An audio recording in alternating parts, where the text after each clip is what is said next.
অনেক অনেক দিন আগে নদীর ধারে ছোট্ট একটি গ্রাম ছিল।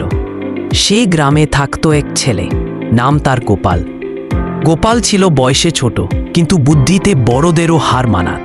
গায়ের সবাই বলতো, এই ছেলের মাথায় কিন্তু অনেক বুদ্ধি। গোপালের মা বাবা ছিল গরিব, কিন্তু তারা গোপালকে খুব ভালোবাসত। গোপাল সারাদিন খেলতো, হাসতো, আবার মাঝে মাঝে দুষ্টুমিও করত। কিন্তু যেখানেই কেউ বিপদে পড়ত, সবার আগে হাজির হতো গোপাল। একদিন গ্রামের পাশে বনের ভেতর থেকে এক বিশাল বাঘ এসে হাজির হলো। প্রথমে সবাই ভাবল সে বুঝি ভুল করে গ্রামে ঢুকে পড়েছে, কিন্তু ভুল ভাঙল সেই রাতেই। গ্রামের এক চাষার গোয়ালঘর থেকে একটা গরু উঠাও। সকলে বুঝল বাঘটা আবার এসেছে। আর এবার সে নিয়ম করে আসতে শুরু করল। প্রতিদিন রাত হলে লোকজন ভয়ে ঘরের দরজা জানালা বন্ধ করে বসে থাকত, কেউ বাইরে বের হত না। অনেক চেষ্টাতেও গ্রামের লোকেরা বাঘটাকে তাড়াতে পারল না। কাঁঠালের আঠা মাখানো কলা, জালে ফাঁদ, ডুমুর পাতার ঢাক, সব কৌশল ব্যর্থ। তখন গোপাল বলল, এবার আমাকে চেষ্টা করতে দাও, আমি একটা বুদ্ধি খাটাব। সবাই হাসল, তুই আবার কি করবি? কিন্তু গায়ের বুড়ো মশাই বললেন, ওর মাথা কিন্তু ঠিকই খাটে, চেষ্টা করতে দিতে ক্ষতি কি?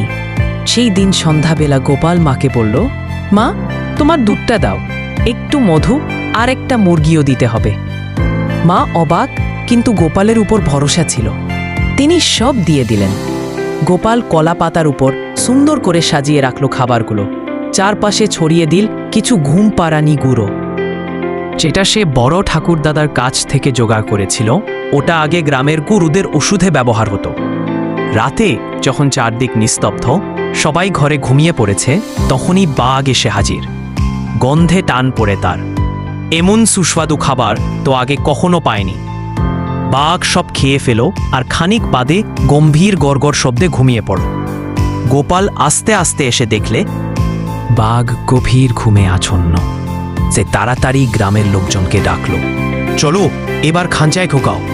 গ্রামের লোকেরা এসে খাঁচা এনে খুব সাবধানে বাঘটাকে ভেতরে ঢুকিয়ে দিল। তখনও বাঘ ঘুমুচ্ছে। সকালে খবর ছড়িয়ে পড়ল, গোপাল বাঘটাকে ধরেছে। গ্রামের সবাই ছুটে এল। একবার দেখে, আবার দেখে বিশ্বাসই করতে পারে না। সবাই গোপালকে কাঁধে তুলে নাচল। পঞ্চায়েতের দাদারা এসে বলল, এত ছোট বয়সে এমন বুদ্ধি, তুই সত্যিই আমাদের গায়ের গর্ব। বাঘাটাকে রাজা জানতে পেরে বন দপ্তরের লোক পাঠালেন। তারা এসে বাঘাটাকে নিয়ে গেলে নিরাপদ বনে ছেড়ে দেওয়ার জন্য। গায়ে আবার আগের মতো হাসি খুশি ফিরে এল। লোকেরা বলতে, গোপাল শুধু ঠাট্টা করতে জানে না, বড় বুদ্ধিও রাখে মাথায়। আর সেই দিন থেকে যখনই গায়ে কোনো সমস্যা আসতে, সবাই বলতে, চলো গোপালের কাছে যাই।